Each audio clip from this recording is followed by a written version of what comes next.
মাঝে মাঝে চিৎকার করে বলতে ইচ্ছা করে আমি সত্যি ভালো নেই। কাউকে এতটা কষ্ট দিও না যে সিজদায় গিয়েও তোমার কথা ভেবে কান্না করে। যে আমার কান্নার কারণ খোঁজে না সে আমার মৃত্যুতেও কষ্ট পাবে না।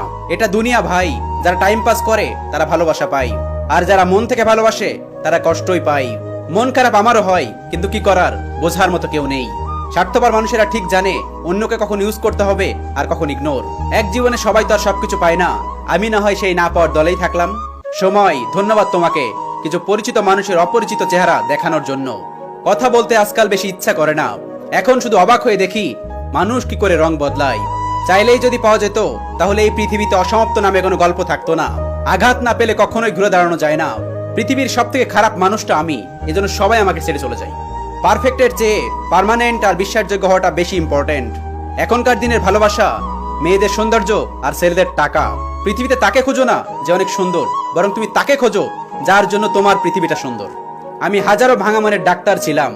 যখন নিজের মনটা ভেঙে গেল তখন মেডিসিনের নামটাই ভুলে গেলাম। কারোর গল্পে প্রাক্তন আমি, কারোর জীবনের গল্প, কারোর ভাষায় চরিত্রহীন, কারোর ভাষায় কবিতার ছন্দ। ঘুমাতে পারি না ঠিক মতো, কিছু ব্যবহার, কিছু কথা, কিছু আঘাত, সব মিলিয়ে নির্ঘুম রাত। মানসিক শান্তির আরেক নাম প্রিয় মানুষ। স্বপ্নে তো অনেক কিছুই দেখি, কিন্তু বাস্তবতা যে অনেক কঠিন। আমি অপেক্ষা করেও শূন্য হাতে ফেরা মানুষ। ডাক আসলে যেতে হবে, কেউ যাবে না সাথে। পৃথিবীর সবচেয়ে বড় ভুল কাউকে পাগলের মতো ভালোবাসা। আমি ঠকে গিয়েও প্রতারক, আর সে ঠকিয়েও সুপ্রিম কোর্টের বিচারক। সারাদিন মনের সাথে অনেক যুদ্ধ করে ভুলে থাকি, কিন্তু হেরে যাই রাতের অন্ধকারে।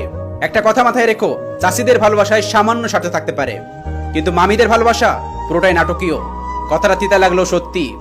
আবার কিছু কিছু ক্ষেত্রে চাচি মামি উভয়ই সমান। জীবনটা অনেক ছোট, শুরুতে আজান, শেষে নামাজ। মায়া বাড়িয়ে কি লাভ, একদিন তো নিজেই থাকবো না।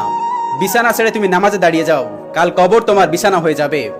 আসলে সত্যি কথা বলতে, আমরা যাদেরকে খুব কাছের বন্ধু ভাবি তারাই আমাদের সাথে শত্রুর থেকেও খারাপ আচরণ করে।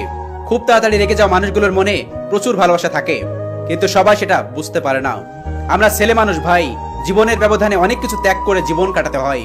কখনো কি আপনি একটু ভেবে দেখেছেন আপনাকে চলে যেতে হবে? সবকিছুই থাকবে, থাকবে না শুধু আপনি। প্রিয় মানুষ দুই প্রকার হয়। এক প্রকার হলো তোমাকে পেলেও ঠিক আছে, না পেলেও সমস্যা নেই। আর এক প্রকার তোমাকে লাগবে, তোমাকে ছাড়া আমার হবে না। রাগ কিন্তু ইচ্ছা করলেই যে কাউকে দেখানো যায় না। আমি আপনাকে রাগ দেখাই মানেই আপনি আমার কাছে স্পেশাল। রূপ নেই, গুণ নেই, টাকা নেই, বাইক নেই, দামি কোনো ফোন নেই, এটাই আমি। কি সুন্দর তাই না? হঠাৎ করে কথা বলা বন্ধ হয়ে গেল। একটা মানুষকে একটু একটু করে শেষ করে দেওয়ার নামই হলো ডিপ্রেশন। মন চায় আবারও চলে যেতে ওই শৈশবে, কিন্তু আফসোস এই দুনিয়াতে টাইম ম্যাচিং নেই। দিন শেষে সব প্রিয় জিনিস অপ্রিয় হয়ে যাচ্ছে, তবুও মেনে নিয়ে জীবন কেটে যাচ্ছে। কেমন আছি এটা একমাত্র আল্লাহ ছাড়া দুনিয়ার আর কারোর বোঝার ক্ষমতা নেই। আমার এক আপুর 7 বছরের সম্পর্ক নষ্ট হয়ে গেছিল।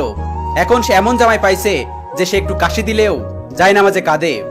ওই সময়ের জন্য অপেক্ষা করেন, ধৈর্য ধরেন, আল্লাহ আপনাকেও দেবেন।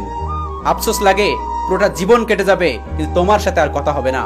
জীবনে না চাইতে অনেক কিছু পেয়েছি, শুধু পাইনি আমি যা চেয়েছি। সকাল মন খারাপ দিয়ে শুরু, রাত মন খারাপ দিয়ে শেষ।